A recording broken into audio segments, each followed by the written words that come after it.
Good evening. नमस्कार दोस्तों। आज हम बात करते हैं जो हमारा हमारा पिछला टॉपिक था पाचन तंत्र। तो पाचन तंत्र में हमने पढ़ा था कि भाई पोषक के आधार पर प्राणी कितने टाइप के होते हैं। तो उसमें हमने बताया था दो टाइप के, एक तो स्वयंपोषी और एक विषमपोषी, ऑटोट्रोपस और हेटेरोट्रोपस। और अपन ने हेटेरोट्रोपस में बात की थी, वो उसके तीन टाइप थे, प्राणी संभोजी, मृतोपजीवी और परजीवी।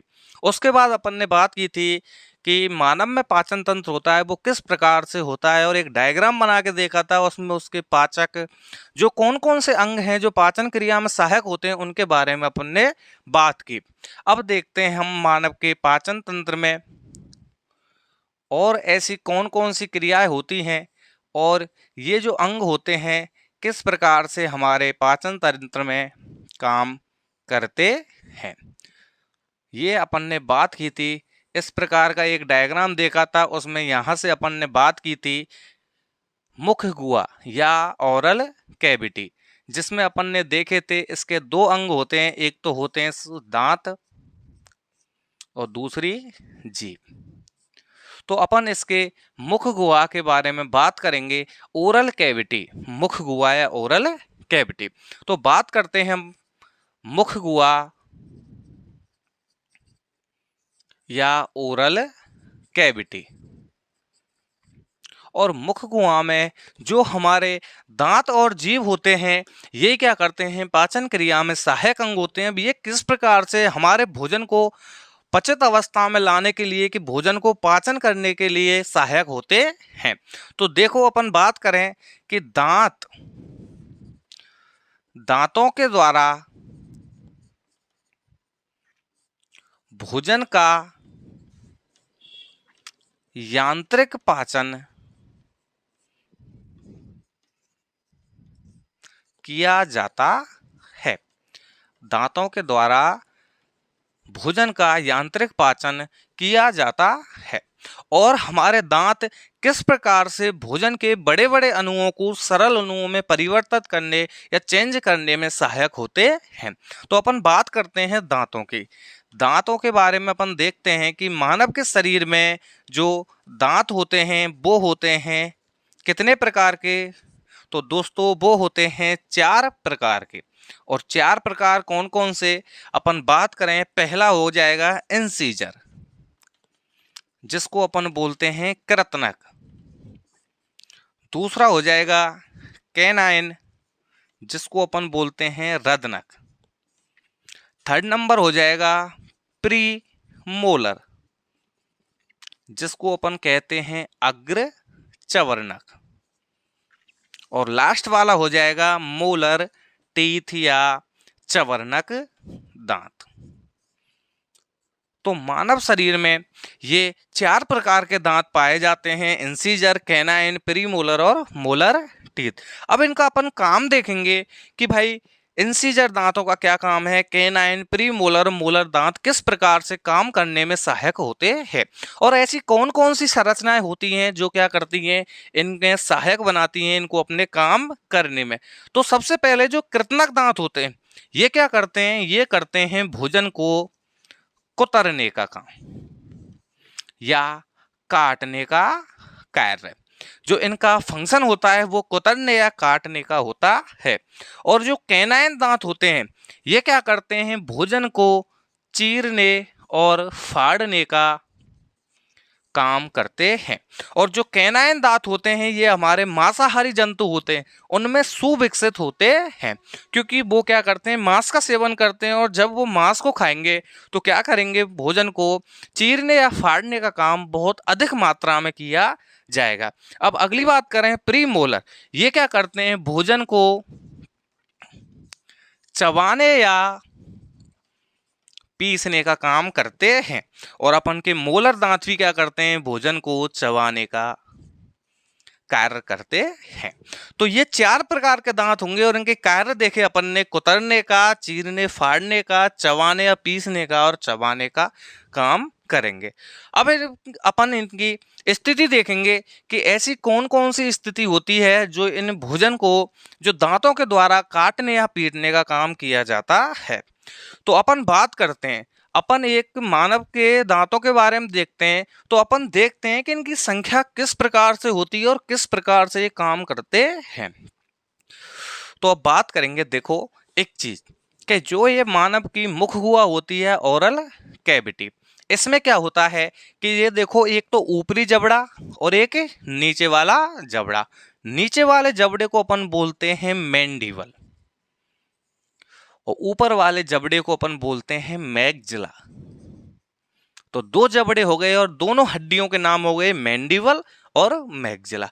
अब अपन इनकी स्थिति देखेंगे दांतों की, कि दांत किस स्थिति में और किस प्रक्रिया में यहां पर काम करते हैं।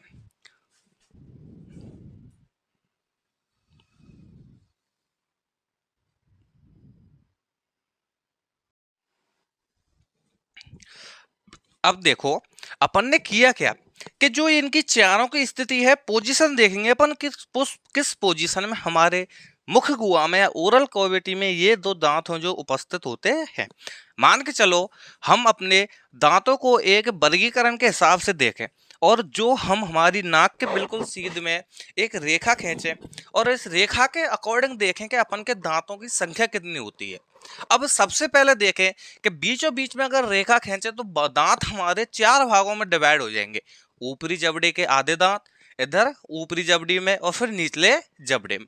अब ऊपरी जबड़े पर अपन बात करें तो सबसे पहले जो हमारे दो दांत होते हैं उनमें दो दांत हमको स्पष्ट में और सीधे सीधे या लंबे रूप में दिखाई देते हैं और वो होते हैं हमारे कृतनक दांत। तो ऊपरी जबड़े के एक भाग में दांतों की संख्या हो गई कृतनक दांतों की संख्या 2। उसके बाद देखें उसके जस्ट बगल में एक दांत प्रेजेंट होता है और जैसा नुकीला सा जैसे दांत होते हैं वो नुकीला सा दांत प्रेजेंट होता है, वो होता है कैनाइन या रदनक दांत। और जो हमारे कैनाइन या रदनक के जस्ट साइड में दो दांत होते हैं जिनको अपन बोलते हैं डाढ़। जो तो डाढ़ होती हैं उनकी भी संख्या कितनी होती है 2। और एंड में सबसे पीछे बात करें तो अपन पीछे की साइड दो दांत होते हैं जो हमारे अग्र चवंडक उसके जस्ट पीछे 3 दांत होते हैं बड़े बड़े, उनको बोलते हैं अपन मोलर दांत। तो देखो ऊपरी जबड़े में दांतों की संख्या हो गई 2, 1, 2 और 3। अब इन दांतों की संख्या को देखने के लिए अपन एक सूत्र का यूज करते हैं और वो सूत्र होता है जिसको अपन बोलते हैं दंत सूत्र या डेंटल फॉर्मूला। अब देखते हैं कि डेंटल फॉर्मूला किस प्रकार से काम करता है। तो सबसे पहले अपन देखते हैं दंत सूत्र या डेंटल फॉर्मूला और इसमें देखते हैं डेंटल फॉर्मूला हम देखते हैं दंत सूत्र या डेंटल फॉर्मूला। और इसमें देखो अपन इनकी अरेंजमेंट देखेंगे कि किस प्रकार से दांत पाए जाएंगे। तो देखो इसका डेंटल फॉर्मूला क्या है, इंसीजर, कैनाइन, प्रीमोलर और मोलर, ये हो गए ऊपरी जबड़े के एक साइड वाले दांत। इसके जस्ट नीचे देखो इंसीजर, कैनाइन, प्रीमोलर और मोलर, इनटू 2, ये होता है हमारा डेंटल फॉर्मूला या दंत सूत्र। अब अपन बात करें कि वयस्कों में जो एक स्वस्थ व्यक्ति होता है, यहाँ पर अपन स्वस्थ व्यक्ति की बात कर रहे हैं कि उनमें दांतों की संख्या। तो देखो अपन ने कैनाइन दांत देखे थे, कितने हुए थे 2, वो इंसीजर दांत थे 2, कैनाइन दांत 1, प्रीमोलर दांत 2 और मोलर दांत हो गया 3। और इधर की बात करें यहाँ भी 2, 1, 2, 3।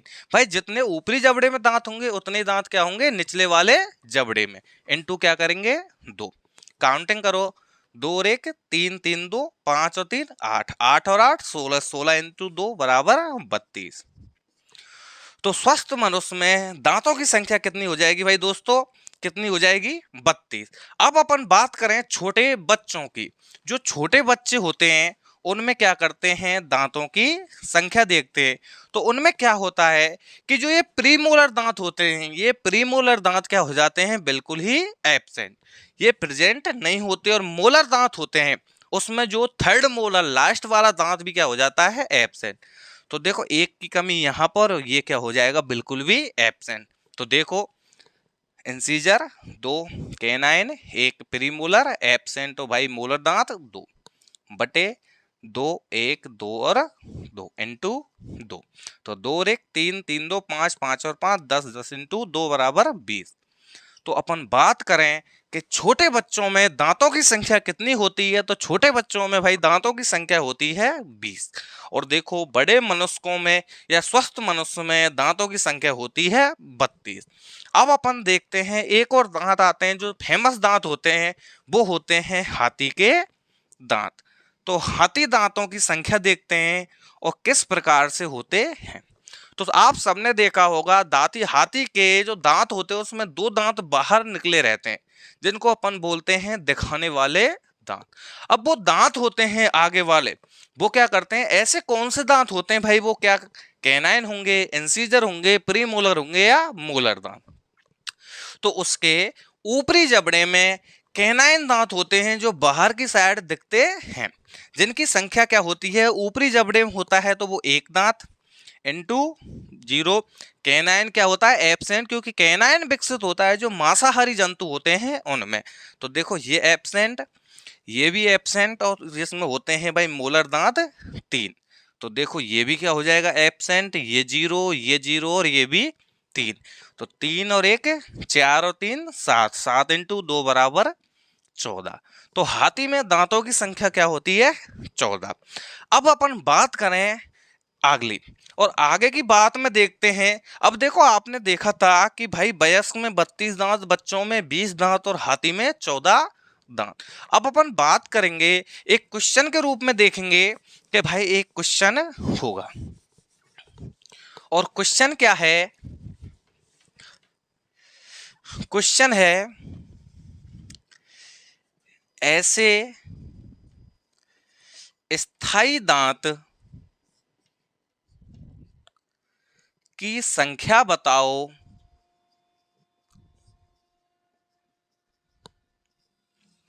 जो जीवन में एक बार आते हैं, जो जीवन में एक बार आते हैं। और इनके ऑप्शन सुन लो भाई, ए में 32, बी 20, सी 12 और डी 14। तो बताओ भाई आंसर बताओ इसका जल्दी जल्दी। ऐसे स्थायी दांत की संख्या बताओ जो जीवन में एक बार आते हैं। तो ऐसे दांत कितने होंगे। अब देखो इसमें भी क्या होता है कि जब ऐसे अपन दांतों की संख्या पूछ रहे हैं, और ये क्वेश्चन क्या होता है कि ऐसे क्वेश्चन आजकल कंपटीशन एग्जाम में पूछे जाते हैं। ये नहीं पूछेगा आपसे कोई कि वयस्क मनुष्य में दांतों की संख्या बताओ, ह्यूमन में दांतों की संख्या बताओ, छोटे बच्चों में कितनी होती है, हाथी में कितनी संख्या होती है, ऐसे क्वेश्चन नहीं पूछेगा आपसे कोई। अब क्वेश्चन है ऐसे स्थायी दांत की संख्या बताओ जो जीवन में एक बार आते हैं। तो अभी देखो अपन ने 2 प्रकार के दांतों के बारे में देखा, एक तो मनुष्य वयस्क के दांत और एक बच्चों के दांत। वयस्क में संख्या थी 32 और छोटे बच्चों में थी 20। तो अब देखो ये 20 दांत क्या होती हैं, इन 20 दांतों को बोलते हैं अपन दूध के दांत।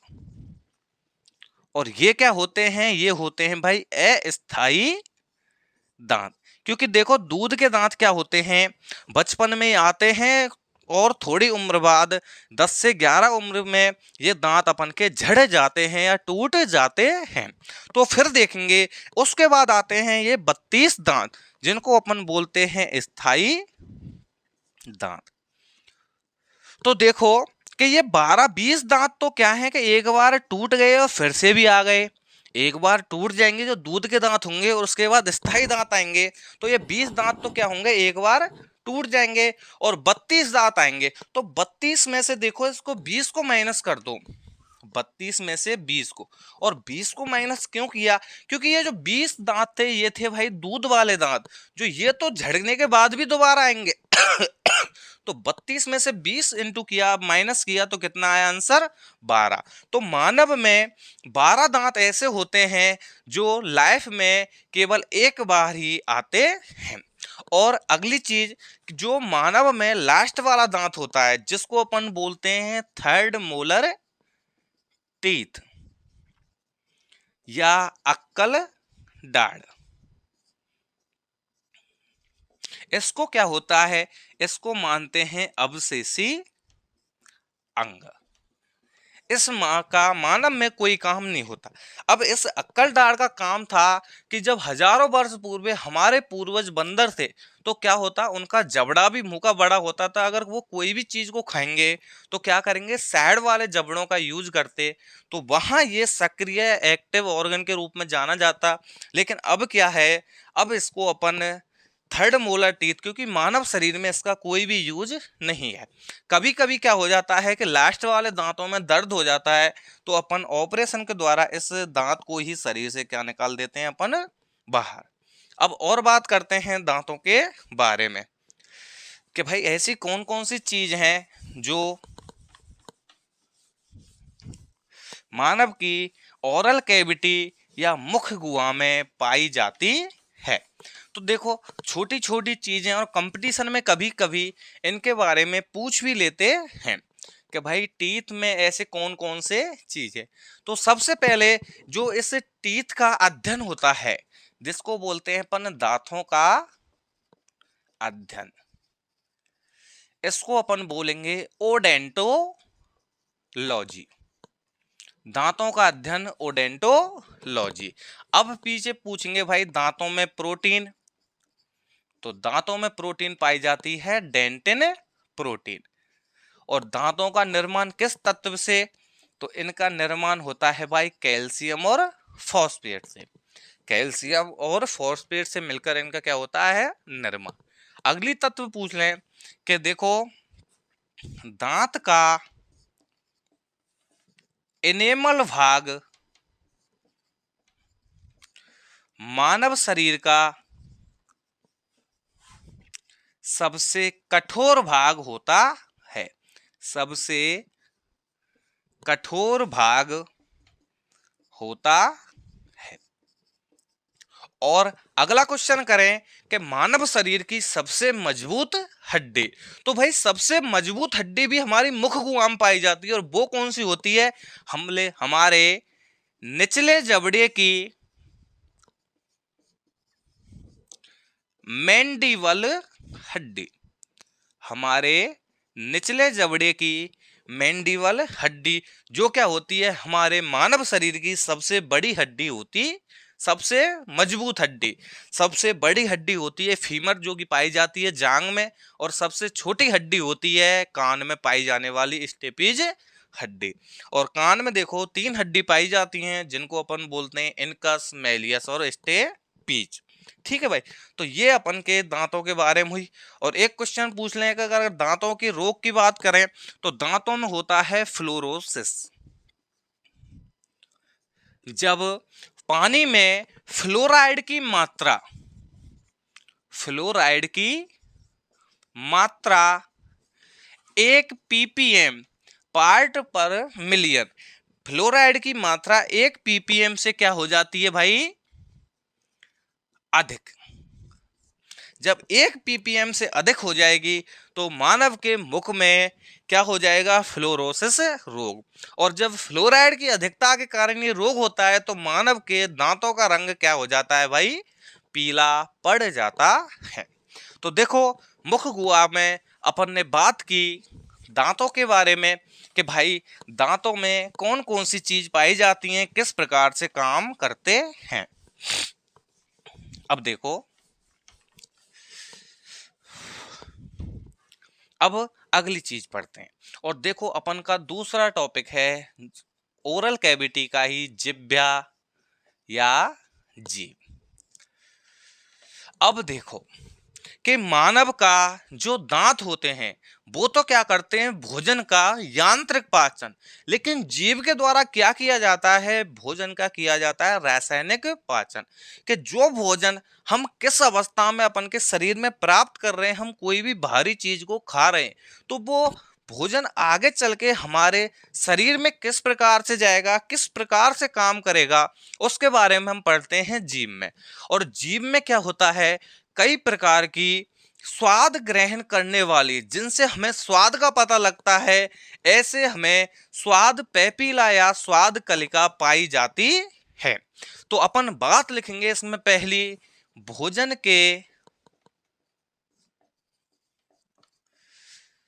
स्वाद का पता लगाने के लिए जीव में स्वाद पैपिला व स्वाद कलिकाएं पाई जाती है। स्वाद कलिकाएं व स्वाद पैपिला पाए जाते हैं। और देखो कि मानव की जीभ में किस प्रकार के पैपिला पाए जाते हैं और पैपिला काम क्या करते हैं। तो देखो अपन बात करें कि मानव के जीभ में छोटी छोटी ऐसी गड्ढेनुमा संरचना पाई जाती हैं और इन गड्ढेनुमा संरचनाओं को अपन बोलते हैं पैपिला।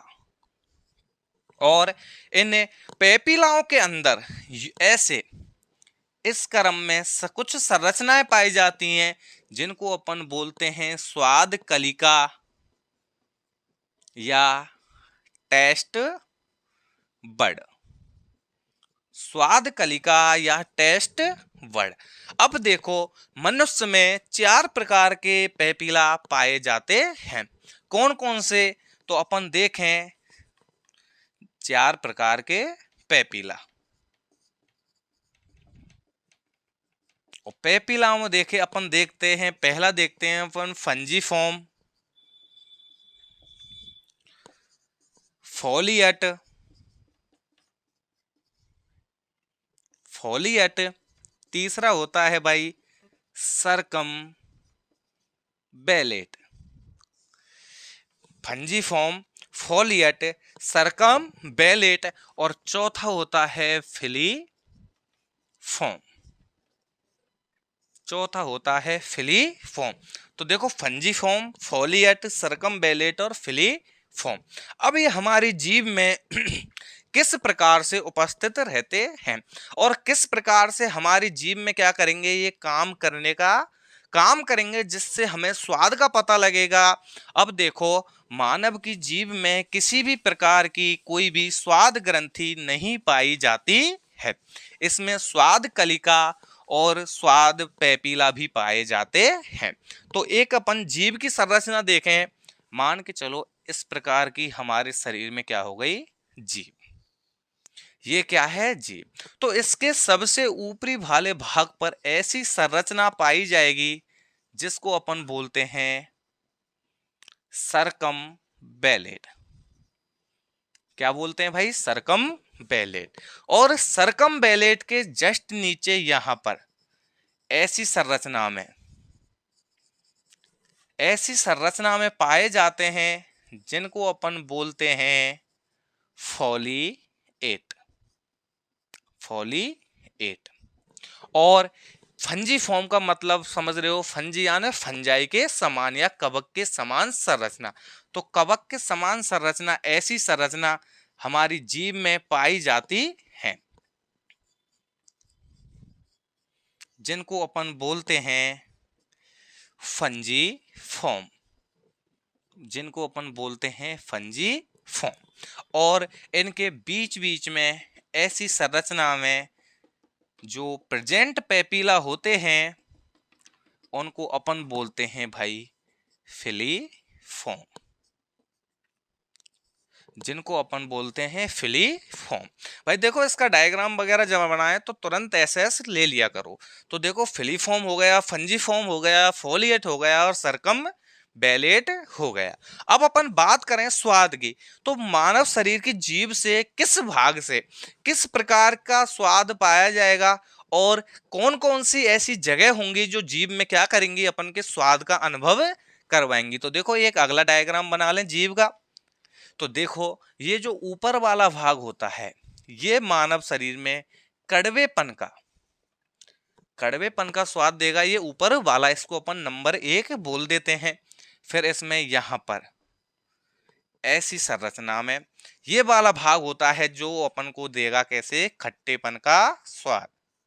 और इसको अपन बोलते हैं नंबर 3 बता दो। और ये देता है अपने शरीर में नमकीन पन का स्वाद। और ये जो लास्ट वाला भाग होता है ये देता है शरीर में मीठेपन का स्वाद। तो हमारे शरीर की जीभ होती है जो हमारे ओरल कैविटी में, उसमें विभिन्न प्रकार के पेपिला पाए जाते हैं और पेपिला क्या करते हैं, हमारे जीभ में स्वाद का पता लगाने में सहायक होते हैं। अब देखो, हाँ तो अपन ने देखा कि ये जो पेपिला होते हैं बीच बीच में इसकी जीभ की संरचना में क्या है कि थोड़े गड्ढेनुमा संरचना के रूप में पाए जाते हैं और हमारी पूरी जीभ पर फैले रहते हैं। अब हम देखो किसी भी चीज का अगर स्वाद टेस्ट करेंगे तो क्या करेंगे, जीभ के अग्रभाग से उसको अपन टच करेंगे और वो देखो स्वाद कलका या पेपिला पूरी जीभ तक, हमारे उस जो अपन पदार्थ खा रहे हैं उसको पहुंचा देंगे। तो हमारे जीभ के जो अलग अलग पार्ट होते हैं उनके द्वारा क्या हो जाएगा, हमारे टेस्ट का पता लग जाएगा। अब अपन पेपिला की बात करें तो देखो कि ये फिलीफॉर्म होता है। ये क्या होता है, हमारे पूरे जीभ वाले भाग को कवर किए हुए है, ये कवर किए रहता है। तो देखो सर्वाधिक संख्या में होता है कौन, फिलीफॉर्म। अगर अपन इसकी सर्वाधिक संख्या की बात करें तो सर्वाधिक संख्या में कौन होगा भाई, फिलीफॉर्म। और अब इसके आकार के बड़े की बात करें तो कौन होगा, सरकमबैलेट। तो इसको अपन लिख देंगे सर्वाधिक बड़ा, और सर्वाधिक बड़ा कौन हो जाएगा हमारा, सरकमबैलेट। अब देखो क्वेश्चन अगर पूछ लिया कि ऐसा कौन सा पेपिला है जो अपने आकार में सबसे बड़ा है, तो वो हो जाएगा भाई सरकमबैलेट, और संख्या में सबसे अधिक होगा कौन होगा, फिलीफॉर्म। अब अपन बात करते हैं आगे, और आगे देखते हैं कि जीव जो हमारा रासायनिक पाचन कर रही है, पाचन क्रिया में, डाइजेस्टिव सिस्टम में जीव जो अपने रासायनिक पाचन कर रही है वो किस प्रकार से उसका किसी भी पदार्थों का रासायनिक पाचन करती है। तो अब देखो भाई कि जीव हमारे इसका क्या करती है, भोजन का रासायनिक पाचन। अब भोजन का रासायनिक पाचन कैसे करेगी कि कोई भी चीज खाई हमने और हमारी जीभ उसमें क्या करेगी, एक तरल पदार्थ मिलाती है जिसको अपन बोलते हैं लार या सलाइवा। क्या बोलते हैं भाई, लार या सलाइवा, लार या सलाइवा।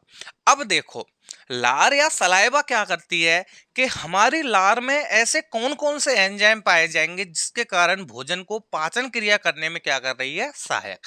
तो इसमें अपन एंजाइम की बात करें तो इसमें एंजाइम पाए जाते हैं भाई टाइलिन या सलाइबरी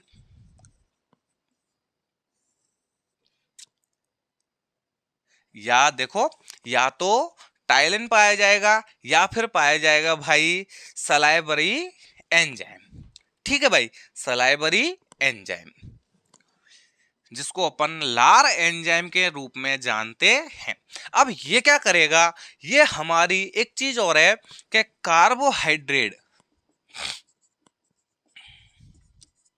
कार्बोहाइड्रेट का पाचन हो जाता है कहां पर, हमारी जीभ में। हमारी जीभ में या हमारी ओरल कैविटी है, मुख गुहा है, उसमें किसका पाचन हो जाता है, कार्बोहाइड्रेट का। अब कार्बोहाइड्रेट में कौन सा पदार्थ, स्टार्च। अब स्टार्च कैसे करता है कि भाई देखो अपन स्टार्च को दो रूपों में लिख सकें, एक तो बिना पका हुआ स्टार्च